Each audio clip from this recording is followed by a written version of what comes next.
नमस्कार साथियों, चलिए नंबर सिस्टम की ये रही अगली क्लास। तो तीसरी क्लास है हमारी। देखें इसमें हम क्या पढ़ेंगे, फैक्टर गुणनखंड के बारे में। फास्ट देखिए, अभी 15 से 20 मिनट में इस टाइप को हम कवर कर लेंगे। गुणनखंड किसे कहते, तो देखें जैसे कि मान के चलो आपसे कहा जाए कि 12 के फैक्टर क्या होंगे, तो देखिए 12 में किस किस से भाग जा सकता है। 1 से आएगा, 2 से आएगा, 3, 4, 6, 12, ये सही 12 के गुणनखंड होंगे। यदि आपसे पूछता 18 के गुणनखंड, तो इसमें 1 से भाग जाता, 2 से आता, 3 से, 6 से, 9 से और 18 से, ये 18 के गुणनखंड होंगे।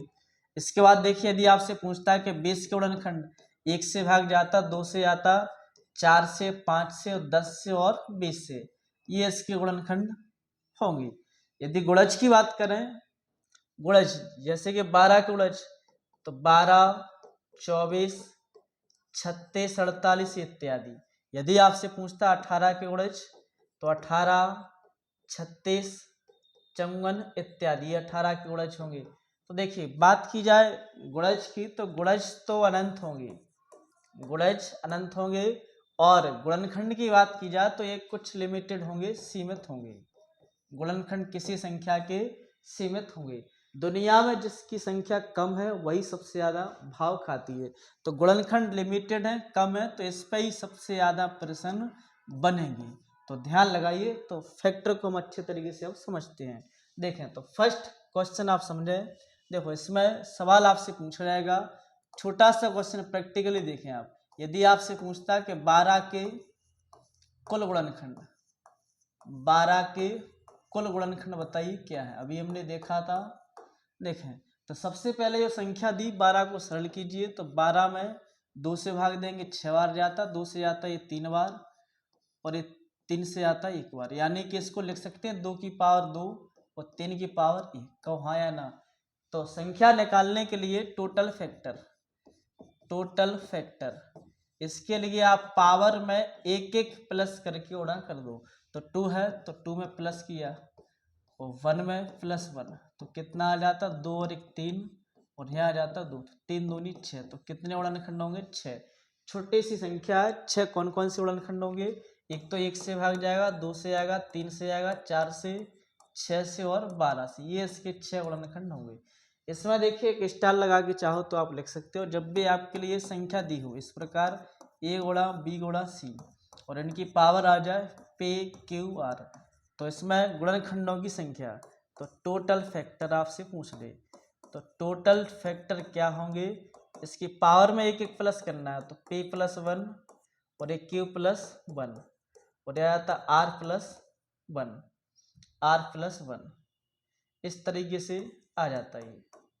देखिए यदि इसमें पूछ लेता कि अभाज्य factor, prime factorise, prime factor, अभाज्य गुणनखंड, तो डायरेक्ट घातों की वैसे जोड़ दो, p + q + r, तो इस तरीके से आ जाता है। देखें एक छोटा सा क्वेश्चन देखिए। यदि आपसे सवाल में कह देता कि 36 के कुल गुणनखंड, 36 के कुल गुणनखंड, तो सबसे पहले संख्या को सरल करेंगे। 36 को सरलीकरण किया तो 2 से आता 18 बार, 2 से आता 9 बार, और ये 3 से गया 3 बार, और 3 एकम 3, यानी कि 36 को क्या हम ऐसा नहीं लिख सकते, 2 की पावर 2 और 3 की पावर 2, तो आ जाता है। देखो टोटल फैक्टर के लिए पावर में एक एक जोड़ना है, तो 2 + 1, और यह आता 2 + 1, तो कुल गुणनखंड कितने आ जाते, 3 × 3, तो 3 × 3 = 9। टोटल कितने फैक्टर आ जाते, 9। इस पर कितना ही बड़ा क्वेश्चन आ जाए, यदि आपसे सवाल में कह दे 2 की पावर 6, 3 की पावर 4 और 5 की पावर 2, इसमें आपसे पूछेगा टोटल फैक्टर बताइए। टोटल फैक्टर तो कैसे निकालेंगे, 6 में 1 प्लस किया 7, 4 में 1 प्लस करेंगे 5, 2 में 1 प्लस किया 3, यह आता है 5 से 15, 15 7 105, तो टोटल फैक्टर कितने आ जाते 105। यदि इससे मैं पूछ लेता कि अभाज्य फैक्टर बता दो, अभाज्य गुणनखंड, तो अभाज्य के लिए डायरेक्ट घातों को ऐसे जोड़ना होगा। तो 6 + 4 + 2, तो 6 4 10 और 2 12, तो 2 क्वेश्चन अपने क्लियर हुए। देखिए इसी के बाद इसी में आपसे पूछ ले कि सम गुणनखंड, विषम क्या होंगे वो और समझिएगा आप। देखें यदि आपसे इसमें ये पूछ लेता, जैसे एक क्वेश्चन लिखा कि 2 की पावर 2 5 की पावर 3 में विषम गुणनखंड बताइए, केवल विषम गुणनखंड। तो देखिए विषम के लिए केवल हमें विषम संख्या लेनी है, आप यहाँ लिख लेना केवल विषम संख्या लेनी है, केवल विषम संख्या लेनी है। इसका क्या मतलब, दो तो देखो सम है, ये है विषम, तो मात्र 5 की पावर 3 और संख्या निकालने के लिए पावर में 1 प्लस करना है, तो 3 + 1 तो क्या आंसर आ जाता 4। तो कुल विषम गुणनखंड कितने होंगे 4। इसके सम गुणनखंड निकालना होता तो देखो सम के लिए देखें 2 की पावर 2 और 5 की पावर 3, यदि इसमें पूछ लेता कि सम गुणनखंड, तो सम गुणनखंड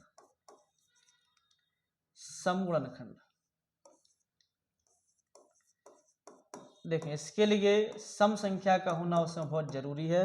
तो पता करने के लिए उसमें से 1 2 बाहर निकाल लो, इसमें से 1 2 को बाहर निकाला तो 2 की पावर 1 बचता और 5 की पावर 3। तो यहाँ संख्या निकालने के लिए पावर में 1 1 प्लस करना है, तो 1 + 1 क्या आता 3 + 1, तो 1 2 3 और 1 4, तो 4 दूनी 8, तो कितने आ जाते 8।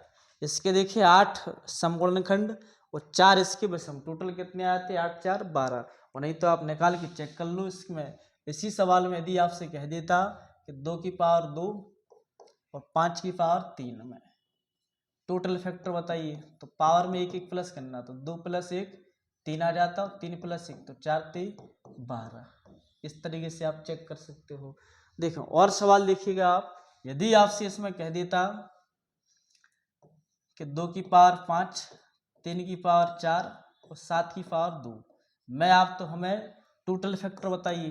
टोटल फैक्टर कैसे निकालना है, पावर में 1 1 प्लस करके गुणा करना है, तो 5 और 1 6 हो जाता, 4 1 5 आ जाता और 2 और 1 3 आ जाता, इतना आ जाता। तो 5 3 15 6 90, टोटल फैक्टर आ जाते 90। इसके बाद यदि इसमें पूछ लेता कि व्हाट फैक्टर बताओ, अब तो व्हाट फैक्टर बताइए विषम, तो विषम के लिए केवल विषम संख्या लेनी है, तो इसको नहीं लेंगे इसमें, तो विषम एक ये ले लेंगे कि, तो 3 की पावर 4 और 7 की पावर 2, पावर में 1 1 प्लस करेंगे, 4 1 5 2 और 1 3, तो कितना आ जाता 5 3 15। टोटल अगर 90 है, बाकी विषम उसमें 15 है, तो इनको हटा देंगे तो सम फैक्टर आ जाएंगे। इसके बाद नहीं तो निकालना आपको बताया है इवन फैक्टर। इवन फैक्टर कैसे निकालेंगे, 1 2 को बाहर ही निकाल लो पहले से ही, तो यहाँ कितना बचता 2 की पावर 4 3 की पावर 4 और 7 की पावर 2, तो पावर में 1 ही जोड़ना है, तो 4 1 5 4 1 5 और 2 और 1 3, तो कितना आ जाता 5 25 3 75, यह आता 75। इस तरीके से आप निकाल सकते हो। तो 3 क्वेश्चन यहाँ से क्लियर हुए। इसके बाद आप आगे देखें यदि आपसे इसमें कह देता हमें तो एक फल पूछ ले, गुणनखंडों का एक फल, गुणनखंडों का एक फल। देखिए यदि जैसे कि 2 की पावर 2 3 की पावर 1, इनका हमें सबका एक फल बताना है, ये फल। तो एक फल निकालने के लिए पावर को 0 से लिख के आगे बढ़ाना है, तो 2 की पावर 0 2 की पावर 1 2 की पावर 2, ये इतना आ जाता। यह आ जाता 3 की पावर 0 3 की पावर 1, ये कितना आ जाता 4 2, किसी भी संख्या की पावर 0 तो उसका मान 1 होता है। 4 2 6 और 1 7, यहाँ 7 आ जाता, यहाँ 1 + 3 तो 3 और 1 4, तो 7 4 28, एक फल कितना आ जाता 28। आप जोड़ के देख लो, 12 है, इसको 12 के हैं, तो 12 के गुणनखंड क्या बताए थे 1 2 3 4 से भाग जाएगा 6 से आएगा 12 से, क्या 12 का एक फल 28 हो रहा है, चेक करके देख लो, 12 6 18 4 22 3 25 2 27 और 1 28। यदि इसी में आपसे पूछ लेता कि नहीं आप तो विषम का एक फल बताएं, विषम का एक फल, विषम गुणनखंडों का एक फल, विषम गुणनखंडों का एक फल, तो विषम के लिए केवल विषम संख्या लेना है, सम को नहीं लो, मात्र 3 की पावर 1। तो यहाँ एक फल निकालने के लिए पावर को 0 से स्टार्ट करना है, ये आ जाता, तो कितना आ जाता 1 + 3 यानी कि 4, एक फल आ जाता 4। आप चेक करके देख लो इसमें विषम कौन कौन है, ये केवल 3 और 1 4, तो 3 और 1 4, बिल्कुल एक फल 4 हो रहा है। यदि सम का एक फल निकालना होता तो सम गुणनखंडों का एक फल, सम गुणनखंडों का एक फल, सम गुणनखंडों का योगफल। तो इसके लिए क्या करना है, इसमें देखिए सम संख्या का होना उसमें कंपलसरी है। तो इसमें जो सम संख्या है तो सम संख्या की पावर को 0 से लेना है। सम संख्या की पावर को 0 से नहीं लेना है, 0 से नहीं लेना। प्रत्येक कॉन्सेप्ट आपको लिख देंगे, कभी कोई कन्फ्यूजन नहीं होगी। तो देखो पूरा आप लिखिए 2 की पावर 2, 2 की पावर 2, 3 की पावर 1। तो सम संख्या की पावर को 0 से स्टार्ट नहीं करना है, नहीं तो क्या है कि 1 1 बना देगा तो सम संख्या नहीं रहेगी उसमें। तो 2 की पावर 1, 2 की पावर 2, लेकिन विषम का तो नहीं कहा तो उसका तो लेंगे, क्या आता। तो यहाँ कितना बन जाता, 4 और 2 6, 3 और 1 4, तो 6 4 24। आप प्रैक्टिकली देख सकते हो इनमें से यदि टोटल एक फल 28 है, 28 में से सम का एक फल 4 है तो विषम का कितना बचता है, 24 सम का, सॉरी। तो इस प्रकार से आप निकाल सकते हो। इसके बाद एक क्वेश्चन आप और देखिएगा, देखो फैक्टर से संबंधित। और देखें आप, देखो यदि इसी में आपसे पूछ लेता, जैसे यहाँ एक सवाल लिखा कि 2 की पावर 3, 5 की पावर 4 और 7 की पावर 2। इसमें आप 5 के गुणज कितने होंगे, 5 के गुणज कितने होंगे, 5 के गुणज कितने होंगे। इसके बाद देखिए इसी में आपसे पूछ लेता कि 7 के गुणज कितने होंगे, 7 के गुणज कितने होंगे, ये आपसे पूछ ले। इसी में आपसे पूछ ले कि 2 के गुणज कितने होंगे, 2 के गुणज कितने होंगे। देखें अभी आप समझ जाएंगे, बिल्कुल आसान है इसको समझना। तो 5 के गुणज जिसका पूछा जाए गुणज में उसी संख्या को पकड़ के बाहर खींच लो। तो देखिए इसमें 5 का पूछ रहा है तो 5 को इसमें से खींच लो।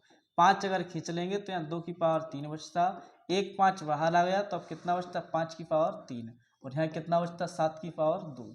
इनका आपस में गुणा कर देंगे, पावर में 1 1 प्लस करना है। तो 3 और 1 4, 3 और 1 4 और 2 और 1 3, तो कितना आ जाता है, 4 4 16 3 48। तो 5 के गुणज कितने आ जाते हैं, 48। ऐसे 7 के गुणज कितने होंगे, तो एक 7 को बाहर निकाल लो, 7 की पावर 1, तो यहाँ 7 को निकाल लेंगे तो 2 की पावर 3 बचता है और 5 की पावर 4, और अब 7 की पावर यहाँ पर 1 बचता है क्योंकि 1 तो हमने बाहर निकाल लिया।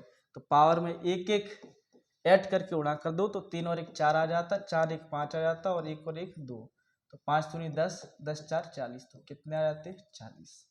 ऐसे इसको देखिए 2 के गुणज कितने होंगे, तो 1 2 को इसमें से बाहर निकाल लो, तो 2 को बाहर निकाल लेंगे तो 2 की पावर 2 बचेगा और 5 की पावर 4 और इसमें 7 की पावर 2, तो कितना आ जाता है, पावर में 1 जोड़ेंगे 3, 4 1 5, 2 और 1 3, तो कितना आ जाता, 5 3 15 3 45, क्या आता 45। इसके बाद आप एक प्रैक्टिकली समझें कि चल क्या रहा है, लफड़ा क्या है इसमें।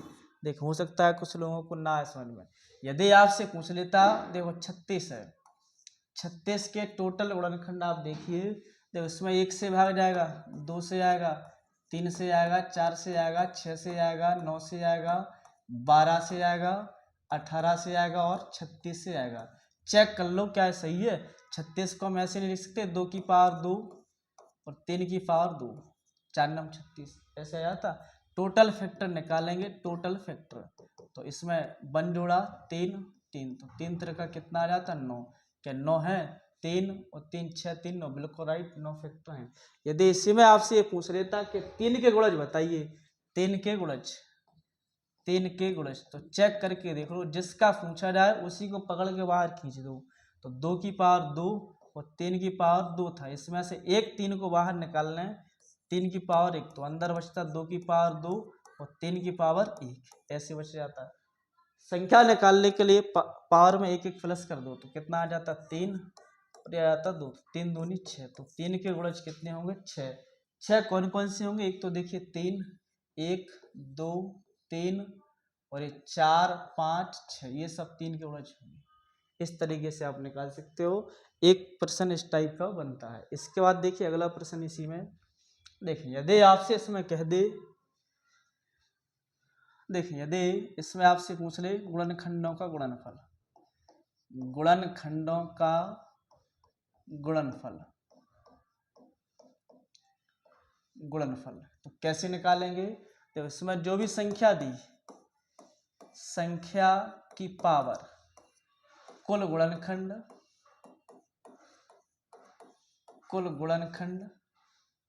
अपॉन 2।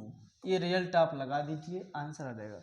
फॉर एग्जाम्पल यहाँ सवाल ऐसे आता 12 के सभी गुणनखंडों का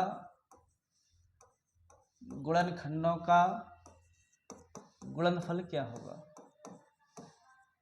गुणनफल क्या होगा, इस तरीके से सवाल बनेगा। तो करना कैसे है, तो 12 के पहले तो टोटल गुणनखंड, इसको ऐसे लिख सकते हैं 2 की पावर 2, 3 की पावर 1। तो टोटल फैक्टर कितने आ जाते हैं, टोटल फैक्टर तो 2 और 1 3, 1 और 1, तो पावर में 1 जोड़ा ऐसा आ जाता है, 3 दूनी 6, कितने हैं 6। तो रिजल्ट क्या लगाना है, संख्या क्या है 12, तो 12 की पावर 6/2 तो कितनी बार जाता, 3 बार, यानी कि 12 की पावर 3 तो कितना आ जाता 1728, ये इसका आंसर आता है। इस तरीके से आप गुणनफल निकाल सकते हो। तो ये रिजल्ट आप याद रखना। इसके बाद देखिए 2 प्रश्न आप और देखें, बहुत ही जबरदस्त कॉन्सेप्ट इस पर आता है। देखें 2 कौन से, यदि आपसे पूछ ले कि पूर्ण वर्ग गुणनखंड, यदि इसमें पूछ ले कि पूर्ण घन गुणनखंड, इसको आप प्रैक्टिकली एक छोटी सी संख्या से प्रूव करके देख लो आप। जैसे कि यदि आपसे पूछ लेता 72 है, तो 72 के आप ऐसी गुणनखंड निकाल लो, तो 72 में 1 से भाग जाएगा, 2 से आएगा, 3 से आएगा, 4 से आएगा, 6 से आएगा, 8 से आएगा, 9 से, 12 से, 18 से, 24 से और 36 दूनी 72, 36 से आएगा और 72, ये आता।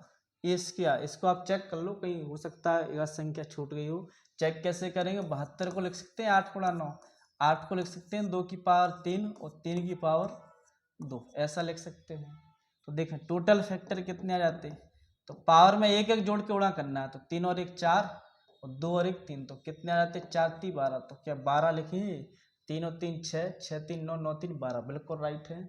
इसमें यदि आपसे पूछ ले कि पूर्ण वर्ग गुणनखंड कितने हैं, तो पूर्ण वर्ग गुणनखंड कितने हैं, देखें पूर्ण वर्ग एक तो इसमें 1 है, 1 का वर्ग करने पर 1 ही आएगा, 1 4 है, 2 का वर्ग करने पर 4 आएगा, 1 9 है जो पूर्ण वर्ग संख्या है, इसके बाद कोई और संख्या 36 जो कि 6 का वर्ग है। तो इसका आंसर कितना आ जाता है कि पूर्ण वर्ग गुणनखंड कितने हैं, 4 है। अब सॉल्व कैसे करेंगे, देखो जब भी सवाल आ जाए तो यहाँ आप ऐसे कीजिए, घात को पूर्ण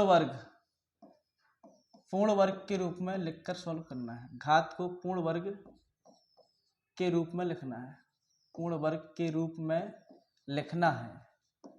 इसका क्या मतलब है, जैसे कि 72 को नहीं लिख सकते हम, 72 को ऐसा लिखा 2 की पावर 3 और 3 की पावर 2, तो पूर्ण वर्ग बनाने के लिए 2 3 बार लिखी, तो इसमें ऐसा बनाते 2 की पावर 2, तो एक पूर्ण वर्ग बन जाता, कब आया ना। 3 की पावर 2 बिल्कुल एक पूर्ण वर्ग का निर्माण करेगा। तो ये इसमें से 1 2 छूट रहा है जो कि पूर्ण वर्ग नहीं बना पाएगा। तो संख्या निकालने के लिए पावर में 1 1 प्लस करना है, तो यहाँ 1 + 1 1 + 1, इसमें भी 1 + 1, तो कितना आ जाता 2 गुणा 2, तो 2 दूनी 4, तो ये वही तो लिखा था 4, ऐसे आ जाता। ऐसे इसमें पूर्ण घन गुणनखंड के लिए क्या करना है, इसके लिए घात को पूर्ण घन के रूप में लिखना है, पूर्ण घन के रूप में लिखना है, देख पूर्ण घन जैसे कि यहाँ 2 की पावर 3 है, 2 की पावर 3 तो बिल्कुल एक पूर्ण घन बनाएगी, ऐसा लिख सकते हैं। 3 की पावर 2 पूर्ण घन संख्या नहीं बना पाएगी, तो इसका आंसर कितना आता, पावर में 1 जोड़ेंगे तो 1 + 1, तो कितना आ जाता 2। तो इसमें पूर्ण घन गुणनखंड 72 के केवल 2 ही होंगे। 2 कौन से, एक तो 1 है उसमें, और इसके अलावा पूर्ण घन, इसके बाद आ जाता है इसमें 8 1 और 8, तो ये इसके आंसर आते हैं। 1 1 का पूर्ण घन है और 2 8 2 का है। तो इस तरीके से आप कर सकते हो। नहीं समझ में तो एक कॉन्सेप्ट और देखें आप, जब भी इस प्रकार से संख्या आए, देखो आपसे पूर्ण वर्ग के लिए पूछा जाए, या आप इस तरीके से नोट कर लो, पूर्ण वर्ग, तो पूर्ण वर्ग यहाँ a की पावर 2, b की पावर 2, और c की पावर 2। आपको ऐसा बनाना ही होगा, फिर इनकी जो भी पावर होगी उस पर आप कर सकते हो। इस तरीके से मान के चलो इनकी पावर यहाँ p है, या q है, या r है, तो कुल कितने आ जाते, तो p + 1, q + 1 और r + 1। ये आपको पावर ऐसी बनानी होगी, a² b² c², ऐसे पूर्ण घन के लिए, पूर्ण घन के लिए। तो इसके लिए a की पावर 3, b की पावर 3 और c की पावर 3, इस तरीके से आपको बनाना होगा। इनकी जो पावर होगी मान के चलो p है, q r, तो संख्या निकालने के लिए 1 जोड़ना है, तो p + 1 q + 1 और r + 1। ये देखिए इसमें यही तो लिखा है, यहाँ देखो स्क्वायर बनाया, यहाँ पे स्क्वायर बनाया, यहाँ देखिए 2 की पावर q। इस तरीके से आप कर सकते हो। इसमें देखिए कुछ आप क्वेश्चन कर लो जो आप घर से कर लेना। देखें यहाँ एक क्वेश्चन लिखिए, संख्या लिखिए इसमें 120, इसमें एक संख्या और ये 250 और एक संख्या और इसमें 400। इन तीनों संख्याओं की आपके लिए पूरी कुंडली निकालना है। जो कुछ आपको बताया है वो आप निकाल के देखिए।